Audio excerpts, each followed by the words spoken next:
Mr. Limbaugh, thank you for joining us today. Yes. In Crimes Against Liberty, you focused on the first 2 years of President Obama's term.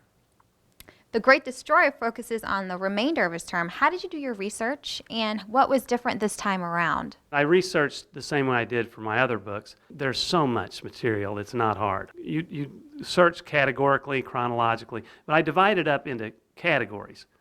The war against energy, war against oil, and war against the military is war on the economy and all that. And then I would organize it chronologically within categories, within chapters.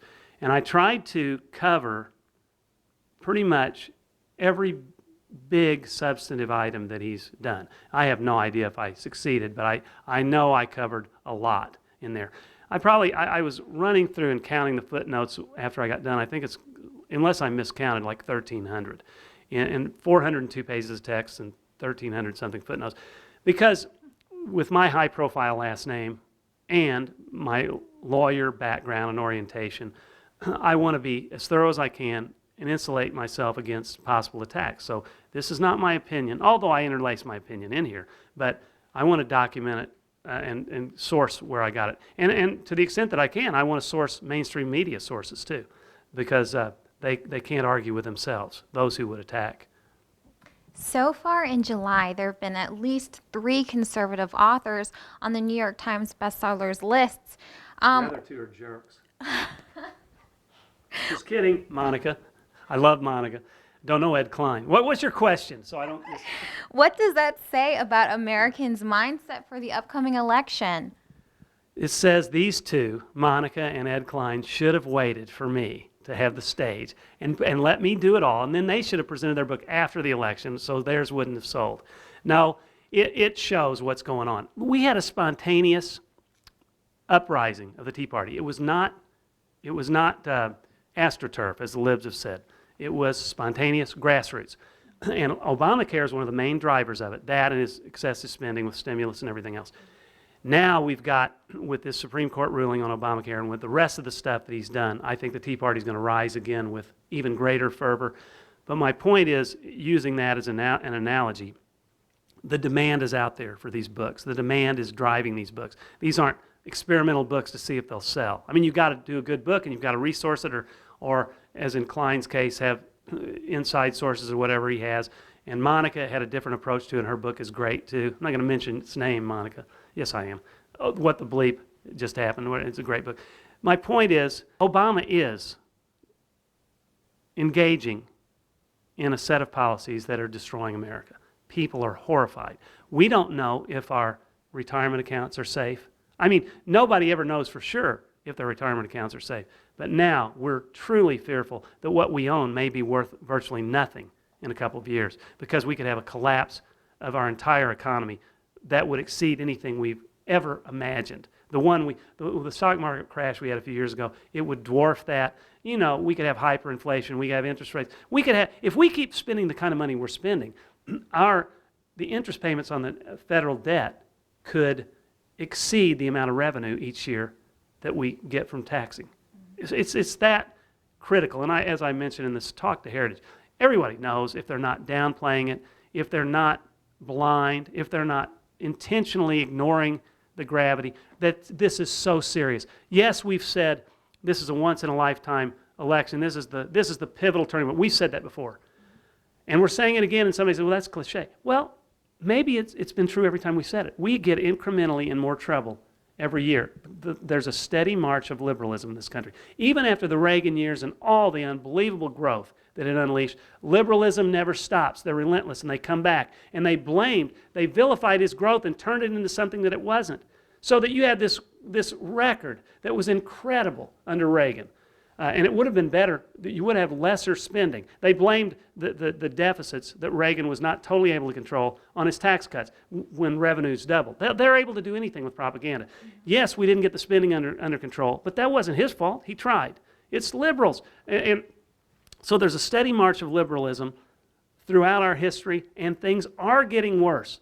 They are encroaching on the Constitution. They are undermining our freedoms. They are sending us into national bankruptcy. They are expanding the dependency class.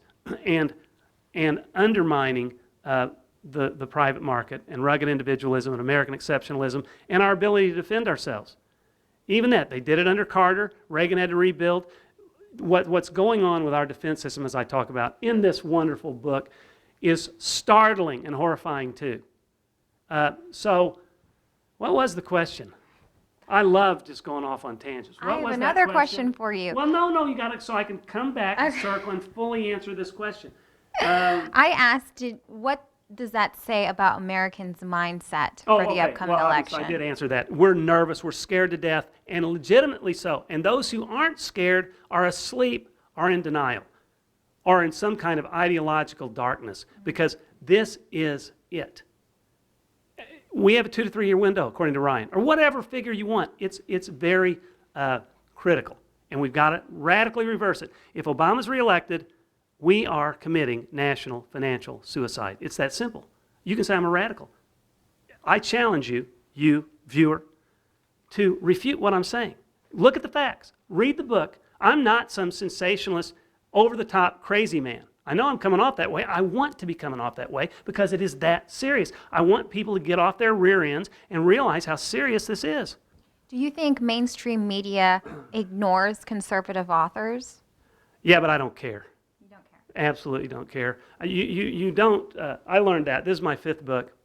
How have the other books done, you might want to ask, as a corollary. I'm just kidding. They've all done pretty well, how have they done? But far be it for me to brag about that. No, but they do ignore you. But I will say this.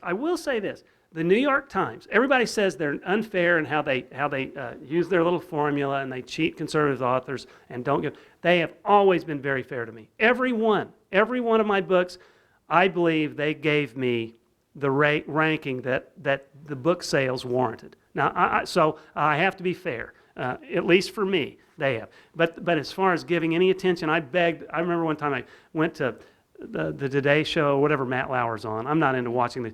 Very nice. I got in and met him and all that. And it was right before one of my books came out. I said, hey, and I kind of hit it off with his publicity guy, or at least the publicity guy made me think he liked me. And so I emailed him. I said, hey, my book's coming out. And I knew he wouldn't have me. And he was very cordial in saying no. I'm also a little bit hesitant to go on liberal radio shows because it's just ambush. They don't have any interest in finding out what's in your book. They have a preset agenda where they're just going to try to attack you with red herrings and that type of thing. Mm-hmm. So I really don't care. My goal is, you're preaching to the choir. Yes, that's my goal, to preach to the choir, to inform conservatives. There are twice as many conservatives as liberals in this country by self-identification. We need to get our base ignited. We need to beat them at the polls and get people, and to the extent that this book can help inform and motivate and help people that are like-minded tell other people and help inform other people. But I think there's another cliche out there that says, the voters are stupid, they're uninformed. Yes, there are a bunch of dolts out there, but I think fewer than there were before. The mainstream media, the new media, the alternative media, that was largely led by Rush. National Review laid the groundwork, did unbelievable things, and American Spectator and all. But I think Rush mainstreamed conservatism with conservative talk radio, creating that genre, and there's a lot of people that have taken up and done such amazingly good jobs too. Sean, Levin, all these other guys have done great work on the radio. And we've got the conservative blogosphere. We've got Fox News, which is awesome. We've got all these sources, Twitter. We're a powerful group of people presenting our side now. So the mainstream media is still monolithically liberal, but they now have a formidable foe, and we're getting the word out, and the people are informed, at least on our side, more than they've ever been. You can look, people, just the average everyday blogger knows way more about what's going on in the world than yesterday's anchors knew. They were probably just readers anyway. But they kept up. But I'm telling you, you know how it is. People are impressively informed. That's why when you go give speeches to people, you used to know you could talk circles around. Now everybody knows everything. You got to be on your best behavior. If I say something wrong, they'll know it. Everybody is, maybe it's just the groups that I surround myself with on Twitter and otherwise. But I am impressed with the level of information that's out there and how informed people are. Do you disagree with that? I know you're interviewing me, but I can turn it, and I agree with Thank you. you. Thank you. Now, do you truly believe that President Obama is intentionally trying to destroy America, or are his policies just a misguided attempt to govern America? Let me ask you, is this the date of this interview a secret, so I can't say when it is? No. Okay. My column out just today addresses that subject. So are you clairvoyant? No, here's the thing. Yeah, and everybody is talking about that, and people in the radio hosts are asking me about it. And as I said in this talk to Heritage, there are some people who say, who subscribe to this idea that Obama's engaging in this Cloward Piven strategy, radical professors who had this notion that you create such chaos that eventually the economy is going to collapse and we'll have wholesale system failure, and then Obama will ride in on his white horse and save everything with Marxism or some brand of statism. And my thought is, I don't think it's that elaborate. He's already riding in on his white horse with statism and socialism and Marxism, whatever, excessive government control. He's already doing it, and it's right in front of our faces on a whole host of areas. And I think he has a different idea about America. I don't think he likes pre-Obama America. When Michelle Obama said the first time she was proud of her country in her adult life was when he rose politically, that wasn't a slip. That was from the heart. When he's talked about America and apologizing and deriding America as arrogant, he means it. That's when he's speaking from the heart. That's when he's off prompter. I do think he has a grudge against pre-Obama America. I think he wants to radically transform it. He told us he wants to fundamentally transform America. Now, you won't see patriots talking that way. Now, we want to roll back what liberalism has done to America's greatness, to first principles, to the American idea as the framers conceive it, to the Constitution. We want now radical reform, not to fundamentally change the nation, but to roll back the poison that is institutional liberalism. So, Obama, though, in his idea, I don't know what he sees. He doesn't like America. He wants to see some utopia. Liberals don't really have a good idea what they want because liberalism never works, and they just always come back and say, well, the right people didn't try it. Socialism, we just didn't have the right tweaks. They weren't as smart as we are. We're enlightened. We're the products of 50 years of erudite liberalism from our schools. We're geniuses. We can do this. And then they try, and they fail again. They tried with the war on poverty. $5 trillion doesn't work. It exacerbates poverty levels the same, if not greater. They throw all this federal money into education. It's worse, way worse, than if they would have left it to localities and states, at least. Healthcare, they interject government, and it becomes worse, and then they blame it on the market, so they demand full-blown socialism and deny they're demanding it. Oh, I'm not for single payer. Yes, you are. I'm not for the public. Yes, you are. Quit lying. We heard you in a speech say it may take us 15 years for single payer, but we'll get there. He's a gradualist. He's willing to wait and bide his time if he has to. But if he doesn't have to, he won't. He said he wasn't going to do immigration, didn't have the authority to do it, but then he did it 2 weeks later.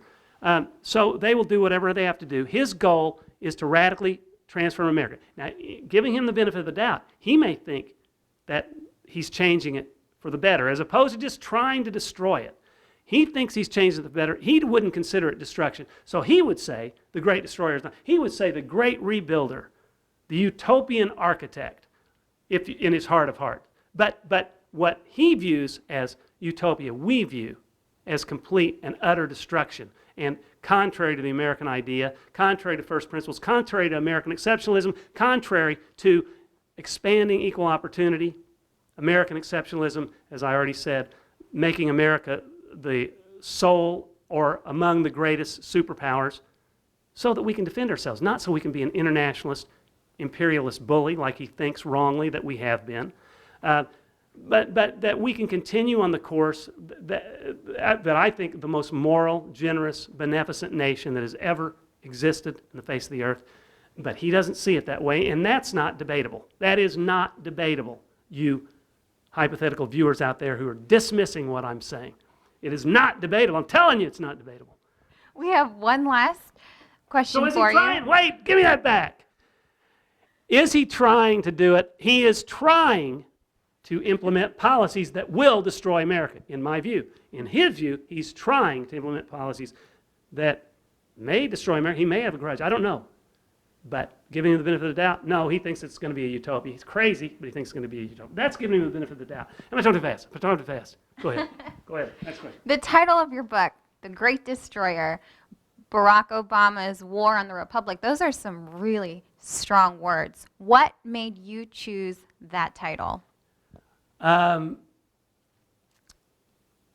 Because I do think he is implementing policies that will destroy us on a whole range of areas. Just real quick, I said a minute ago, 2 to 3 year window to reform entitlements or we go the way of Greece. $100 trillion in unfunded liabilities, and he refuses to get in the game. Not just refuses to participate, he obstructs and demonizes those who are. So he's literally blocking us. And then his Senate, his wonderful Democratic Senate, hasn't even passed a budget for 1,100 and something days. Now that's unconscionable. That's so unbelievable it's hard to describe. And so he is destroying our financial stability. His economic policies are creating sustained unemployment at high levels, worse than we've experienced since the Great Depression. We're experiencing the worst economic recovery following any recession in the last 50 years. I've documented all in, what? Oh, it's in The Great Destroyer. That's it. Why did I name it that? That was the question. Okay, the reason is because he's doing all this. Now, not just on the economy, not just on our financial stability, which is tied to it, but on energy. He's deliberately sabotaging our ability to make ourselves independent on energy. He's sabotaging oil production, literally sabotaging it. You can read, he's distorting the facts so he can stop drilling. He's getting in the way of Keystone on fraudulent overstated environmental concerns. He is undermining our military. We're spending $100 billion less, and that's not even considering the sequester that's going in. He's making pacts with our enemies. He's appeasing our enemies and insulting our friends. He is thwarting the Constitution in so many ways, one of which, on the foreign policy level, he didn't even consult Congress, much less get its approval in Libya. He was more concerned with getting the approval of international bodies, United Nations, Arab League, whatever, to go in and intervene. For what? We didn't have a strategic national interest at stake. And it wasn't humanitarian reasons, because he even poo-pooed that, saying, well, if it was humanitarian, I would have gone in Sudan, Darfur. So why? Why I think he did it is to show the world that under him there was going to be a reset, not just with the Russians. That's another issue, this New START thing, but I won't go into that. That he's going to, under Barack Obama, we're going to be deferential to international bodies, and we're not going to be the international bully, and we're not going to be the strongest nation in the world because we're going to gear down our military, and we're going to be a partner, a world citizen, and we're going to do what the majority of world nations thinks we ought to do. Now, I may be overstating it, but that's basically, I wrote a column, which I can't believe I narcissistically put in my book, because after when I was researching the book, I found at the same time, contemporaneously, these other experts on foreign policy were writing the same thing I did. Lo and behold, I'm a genius, I didn't even know it. So they're writing, so I'm a neophyte in foreign policy, and I come up with the same theory, these Douglas Feith guys and everything. I'm going, oh, I've got to put this in the book. I'm really a genius now, after I didn't know. My parents never told me I was a genius. So anyway, my point is, he really is, kidding aside, he's undermining our ability to defend ourselves. And when you couple that with the economic breakdown, we wouldn't be able to support our defense expenditures if we needed to. I mean, if we had to, if this keeps going. Now it's a matter of volition. You know, his priorities. He can find money for everything but that. I could keep going on way away from the question you asked me, but he's destroying us in so many different ways that we will not be able to recognize America in the future as the same America that we were bequeathed by our parents and their parents. And it's that serious. Some of my book titles might have been over the top in the past. This one I don't think is. Well, this was one of the most spirited conversations we've ever had at AIM, so thank you so much for your time. I didn't mean a thing I said, by the way. Just kidding. I did.